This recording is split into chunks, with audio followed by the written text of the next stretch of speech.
পুনৰবাৰ সকলোকে মোৰ D.el.ed সিং ইউটিউব চেনেলটোলৈ স্বাগতম জনাই আজি আমি আধুনিক পাঠ্যক্ৰম বিষয়কেন্দ্ৰিক নহয় শিশুকেন্দ্ৰিকহে তাৰ ওপৰত এই ভিডিঅ'টো প্ৰস্তুত কৰি উলিয়াইছোঁ। শিক্ষাৰ বিশেষ লক্ষ্যত উপনীত হ'বলৈ শিক্ষাৰ পাঠ্যক্ৰম হৈছে এক বিশেষ আহিলা। বিদ্যালয়সমূহত শিক্ষাদান কাৰ্যসূচী চলাই নিয়াৰ বাবে পাঠ্যক্ৰম অতি দৰকাৰী। পাঠ্যক্ৰমৰ জৰিয়তে শিক্ষকে সুনিৰ্বাচিত বিষয়াৱলী জ্ঞান দি তেওঁৰ চিন্তাধাৰা ছাত্ৰ-ছাত্ৰীৰ আগত ব্যক্ত কৰে।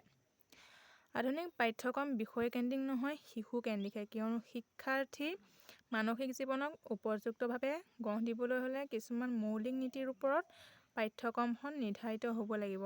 এই নিৰ্ধাৰিত উদ্দেশ্য আৰু সমাজৰ প্ৰয়োজনীয়তালৈ লক্ষ্য ৰাখি শিশুৰ বিকাশৰ ওপৰত গুৰুত্ব দিব লাগিব। শিশুৰ বয়স অনুযায়ী যিহেতু যোগ্যতা বেলেগ বেলেগ হয়, সেয়েহে সৰুতে খেলা-ধূলা আৰু প্ৰবৃত্তিসমূহক পৰিচালিত কৰিব পৰাকৈ শিক্ষাদানৰ ব্যৱস্থা কৰিলে অধিক উপকৃত হ'ব। কেৱল ব্যক্তি বিকাশৰ ওপৰত গুৰুত্ব দিলেই ব্যক্তি আৰু সমাজৰ উন্নতি সাধন হ'ব বুলি ভাবিব নোৱাৰি। গতিকে পাঠ্যক্ৰমত সমাজৰ প্ৰয়োজন আৰু সমাজে কেনেদৰে শিক্ষাৰ্থীৰ বিকাশ হোৱাটো বিচাৰে তালৈ লক্ষ্য ৰাখি পাঠ্যক্ৰম প্ৰস্তুত কৰিব লাগে। ৰুমতে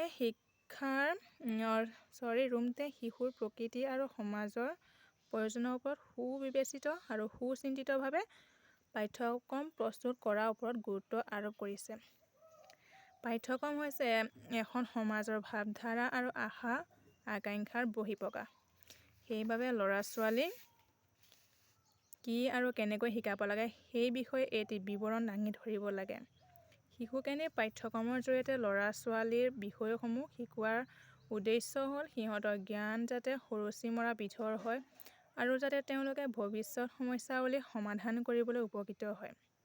শিশুকেন্দ্ৰিক পাঠ্যক্ৰমৰ কিছুমান বৈশিষ্ট্য: শিশুৰ উপযোগীকৈ প্ৰস্তুত কৰা পাঠ্যক্ৰমত শিক্ষাৰ মাধ্যম হৈছে খেল-ধেমালি।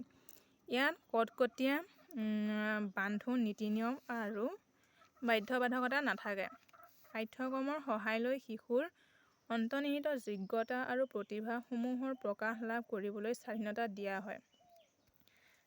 শিশুকেন্দ্ৰিক পাঠ্যক্ৰমত শিশুৱেই হৈছে সৰ্বেসৰ্বা।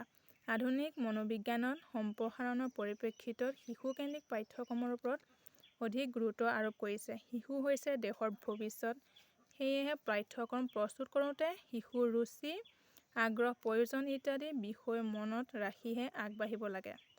এক সুবিন্যস্ত পাঠ্যক্ৰম আৰু সুবিন্যস্ত পৰিৱেশৰ মাজেদি শিশুকেন্দ্ৰিক পাঠ্যক্ৰম প্ৰয়োগ কৰি শিশুৰ সৰ্বাংগীন বিকাশ